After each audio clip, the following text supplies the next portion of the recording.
Ukradli mi motory z katamaránu.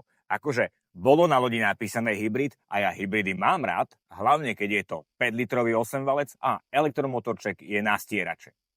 Toto je pohľad, na ktorý som na katamaráne zvyknutý. Pod poklopom jednoduchý, hladký diesel. No a tu otvorím a hľa. Niekto mi ščuril motor a nádžabal tam baterky. Akože mať šťavu na lodi je fajné, no je fajn, keď sa tá loď vie aj pohybovať. No a teraz pravdu.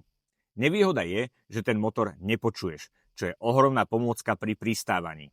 Ináč, fakt komfortná vec.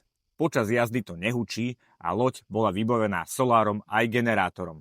Všetko to prepínanie a zapínanie generátora, soláru, batériek bolo automatické a jediný moment, keď sa to babralo, bol, keď som úplne zbytočne a proaktívne zapol generátor manuálne. Hneď ma loď nabonzovala čartrovke a volali, aby som to prepol na automat, že berú moju odbornosť, ale nech sa už radšej ničoho nechytám. Úprimne, bol som skeptik, ale pravda je, že nám to na baterkách utiahlo klimatizácie a dokonca aj 2,2 kW grill. Na dojazde nás ovplyvňoval iba stav nádrže dízla pre generátor, čiže rovnako ako sme naučení. Dobre, nebola to úplne najrýchlejšia loď, ale aj Teslu na diaľnici nevidíš v ľavom pruhu.